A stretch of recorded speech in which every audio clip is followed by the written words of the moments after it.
here with Kiko. I need to ask you a question. So the other night, your friend caught you by surprise, grabbed you around, bear hug, arms down, right? He went over, right? Over both arms? Under. Was he under?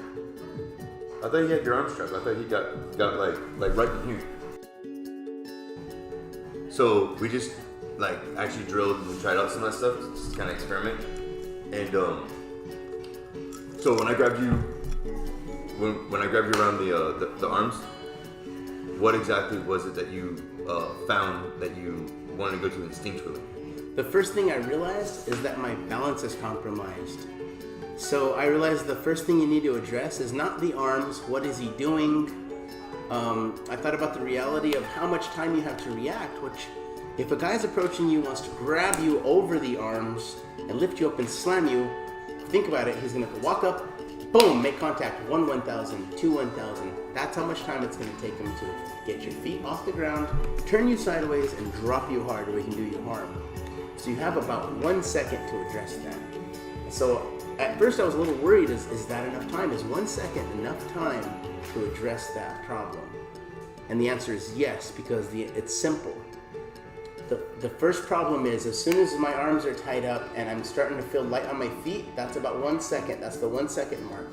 My balance is compromised. That's the very heart and nature of martial arts, is your balance. That's why I love Muay Thai and I love traditional Muay Thai. Without going on a tangent, Muay Thai addresses balance as being a very serious part of the martial art and the beauty of it. So part of how it's judged is who had more balance and composure. Right, that's really the nature of fighting, compromising the balance of the other way. You're an animal. So, in that situation, how did you address the balance? Like, So the first thing you do technically and physically is once you're being lifted, the problem is your legs are square, meaning they're even with your shoulders and not in a balanced position. So you can easily be tipped forward or backwards, like. To describe it like like those little green army men, Their feet were cemented in and they couldn't do anything about it. So if you wanted to tip them over, you wouldn't do it the thin way, right? Trying to push them through the shoulder towards the other shoulder, you would go the easy way, where they could flop over like a domino. So you're gonna flop over like a domino. So you have to turn your hips and drop your legs, angle your feet out. Put them at the angle to where you actually have balance, and then get heavy on your hips. Yeah, just kind of squat And here's down. the good news. Here's the good news. You can do that in 1 second.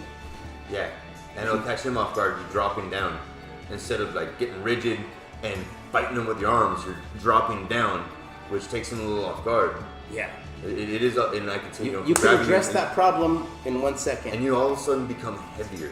That's a hard thing to explain, how distributing your weight out like that and resting on your hips and not on your toes or on your balls of your feet actually makes you a lot heavier and harder to pick up, and the guy's got to be huge. Here's the interesting thing about that, is that's cool. In that one moment, you address the first problem, only to have to address the second problem.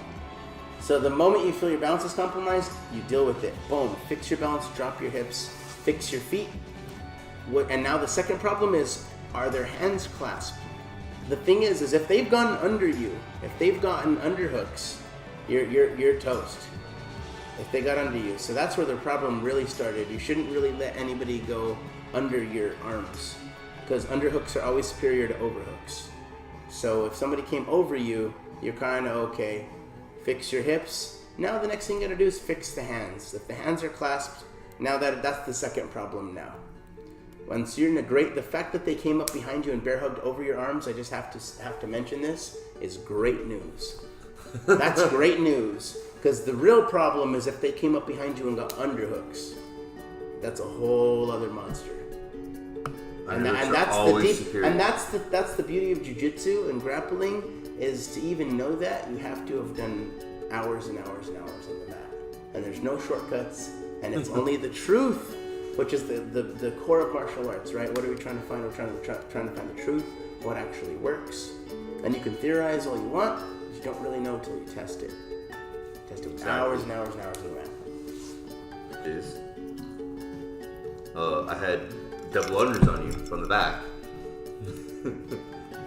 And interestingly enough, what was the conclusion you came to in that scenario. The Well, first thing you need to do. Funny thing is we tested it on you first, and the first thing you wanted to do was hook my leg, which is the right answer. Well, that was once I was getting lifted. Yeah, it's once you're getting lifted. I've already fucked up. Yeah. Missed my 1 second, and I'm up. But you still knew. But it's still the right answer. I mean, it is too late, but it still would have fixed the problem. If you're being lifted and you can hook that leg, you can stop yourself from being lifted any further, and hopefully sink your hips deep enough to get your balance back. But it's going to be hard. It's like kicking a 65-yard field goal. You know, to be but honest. it's what your hope is. But you gotta try it. You gotta try it once.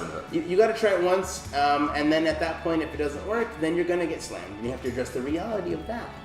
And the reality of that's not that bad. It's gonna hurt your knees. It's gonna bump you up.